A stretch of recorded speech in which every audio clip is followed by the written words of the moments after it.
tapi kan ada yang nanya lagi ke saya nih, kalau di router kan ada yang punya 3 in 1 gitu, ada yang bisa jadi router, ada yang bisa pakai repeater, ada yang modenya itu ada access point juga. Nah itu bisa dipakai gak sih untuk access point?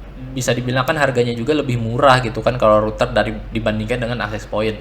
Nah kalau saran saya sih bisa-bisa aja teman-teman bisa pakai perangkat itu, tapi ingat lagi ya, kalau misalkan perangkat yang 3 in 1 seperti itu mungkin kelebihannya dia lebih simple, tapi kelemahannya adalah kualitas yang diberikan itu nggak sebagus router khusus gitu. Kan kalau access point itu benar-benar khusus WiFi gitu untuk ngebagusin sinyal WiFi, tapi kalau router apalagi yang 3 in 1 dijadikan access point itu mungkin kualitasnya itu menjadi kurang baik gitu, nggak sebaik access point yang beneran access point gitu. Analoginya seperti ini nih, kalau kita memiliki kemampuan yang seadanya gitu, namun disuruh mengerjakan 3 hal yang berbeda gitu, nah pasti kan kita akan kalah ya dengan orang yang berkemampuan yang seadanya tapi fokusnya itu cuma di satu hal saja gitu. Jadi ada yang generalis, ada yang spesialis gitu. Anggap saja kalau si access point ini yang spesialis gitu, dia bener-bener jago di satu bidang, yaitu di bidang WiFi. Tapi orang yang generalis yang bisa kita sebut router ini itu bisa 3 hal, bisa jadi router, bisa jadi access point, bisa jadi repeater.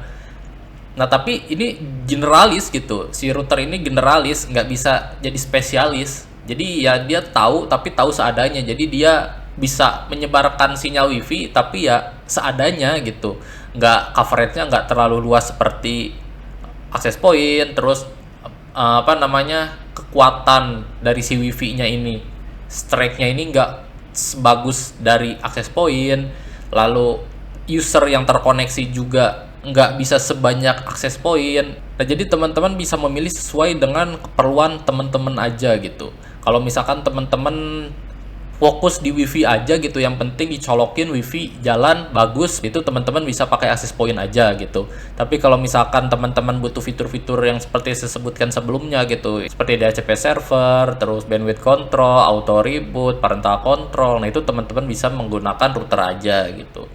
Jadi kalau mau beli perangkat yang networking ini sebenarnya semua bergantung kepada keperluan teman-teman ini. Jadi kembali lagi ke teman-teman perlu spesifikasi yang seperti apa, dan juga keperluan teman-teman itu apa sih gitu. Jadi nanti si perangkat-perangkat ini bisa disesuaikan dengan keperluan teman-teman gitu, mau router maupun access point, karena nanti di access point pun ada beda-beda lagi ya. Ada yang AC, Pro, nah itu biasanya perbedaannya itu dari dual bandnya ataupun dari coveragenya, dari hardware-nya, ataupun banyak user yang bisa connect-nya dan lain-lain. Nah itu nanti disesuaikan lagi dengan keperluan teman-teman. Tapi jika teman-teman ingin mengkonfigurasi satu hal gitu kan, misalkan DHCP servernya ingin merubah IP-nya, atau teman-teman misalkan ingin menggunakan fitur-fitur networking yang ada di router, nah itu saran terbaik bagi saya sih teman-teman mending menggunakan router aja gitu. Oke, semoga paham ya sampai sini. Nah sebelumnya kan saya nyeritain nih tentang fitur gitu. Nah mungkin teman-teman bingung gitu, fitur apa sih sebenarnya yang ngebedain antara router dan juga access point gitu. Nah jadi untuk pertimbangan teman-teman ketika belum membeli perangkat baru untuk networking di tempat teman-teman, nah kalau gitu mari kita bahas perbedaan fitur yang ada di router dan juga access point ya. Nah jadi perbedaan yang pertama itu adalah umumnya access point ini nggak dapat digunakan sebagai DHCP server gitu, atau alat yang memberikan DHCP otomatis kepada device-device kita. Jadi kita tetap memerlukan router untuk koneksi utamanya. Lalu fungsi access point ini kita dapat gunakan sebagai extendernya gitu. Jadi kalau misalkan teman-teman punya router dari ISP, biarin aja router yang dari ISP itu nyala gitu lah. Jadi teman-teman bisa colokin kabel dari router ISP ke access point karena itu sebagai router utamanya.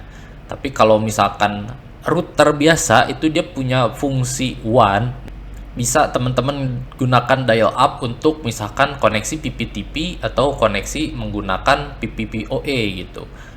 Nah tapi kalau misalkan si access point ini dia fungsinya itu cuma dynamic IP aja. Oke. Nah jadi disesuaikan lagi sesuai dengan kebutuhan teman-teman. Tapi rata-rata untuk provider di Indonesia kan udah menggunakan ONT ya, udah dapat modem sendiri gitu. Nah jadi teman-teman bisa memilih antara keduanya, mau access point ataupun teman-teman menggunakan router, karena keduanya itu sudah output dari utamanya gitu. Jadi si usernya kan udah di dial di router utamanya gitu. Lalu perbedaan yang kedua itu access point ini nggak memiliki fitur forwarding yang berfungsi untuk mengizinkan perangkat dari luar itu mengakses perangkat jaringan lokal kita gitu. Jadi kalau si access point ini dia nggak bisa kita atur-atur lagi port forwardingnya. Jadi kalau misalkan akses nah jadi kalau misalkan teman-teman mau ngakses CCTV ataupun mengakses router dari luar, itu teman-teman nggak bisa manggil dari si access point karena dia cuma mengalirkan IP saja. Jadi kalau misalkan teman-teman mau port forwarding itu harus di router utama, yaitu di router si punya ISP. Nah, teman-teman bisa bikin port forwarding di situ. Lalu perbedaan yang ketiga itu si access point ini nggak punya bandwidth management atau internet sharing ya. Jadi fungsi si access point ini benar-benar fokus untuk WiFi aja, untuk menyebarkan sinyal WiFi aja. Jadi teman-teman kalau mau nge-bandwidth itu tetap harus di router utama. Lalu kalau misalkan untuk mau sharing internet itu harus tetap di router utama gitu. Nah, jadi ibaratnya kalau router itu adalah otak kita ya. Jadi yang mengaturnya itu adalah otaknya atau routernya, tapi kalau access point ini adalah badannya. Jadi kalau access point ini adalah badannya gitu istilahnya, ataupun ya yang menyebarkan sinyal wifi-nya ya si access point ini gitu. Nah, lalu yang selanjutnya itu ada fitur NAT, traffic control yang tidak disediakan oleh si access point. Tapi kalau di router fitur-fitur ini tentunya sudah include gitu dari router. Nah, setelah kita bahas fitur-fitur dari access point itu, sekarang kita akan ngebahas fitur-fitur apa sih yang ada di router gitu. Walaupun nggak sebagus dalam menyebarkan sinyal wifi, namun si router ini memiliki kelebihan, yaitu fitur yang diberikan dari masing-masing brand gitu.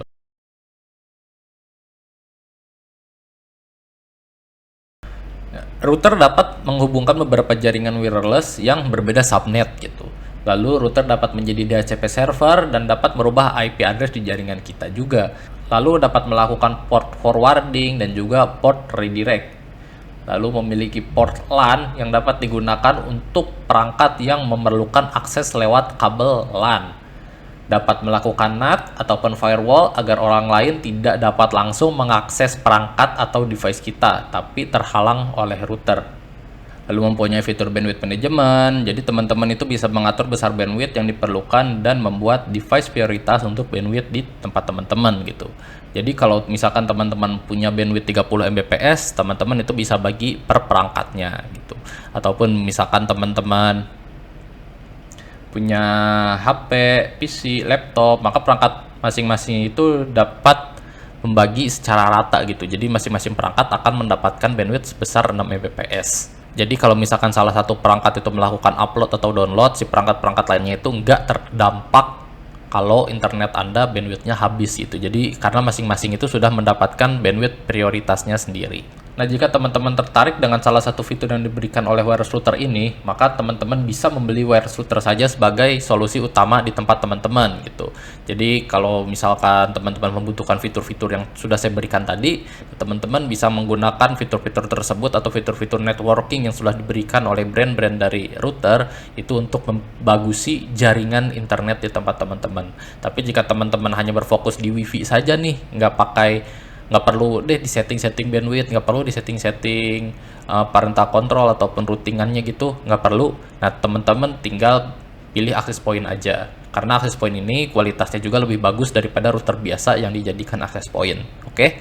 Nah, jadi semoga bermanfaat, dan kalau misalkan teman-teman ada pertanyaan atau ada hal-hal yang masih kurang paham, atau teman-teman masih ragu nih pengen beli router atau access point dan ingin berkonsultasi dengan orang yang ahli di dunia internet, nah teman-teman bisa komen di bawah atau teman-teman bisa langsung WhatsApp atau DM ke Instagram saya saja. Nanti akan saya bantu untuk menjelaskan dan mensolusikan apa sih perangkat yang pas dan gimana sih cara penerapannya gitu. Apakah settingnya gampang atau susah? Nah, nanti akan saya jelaskan secara rinci di DM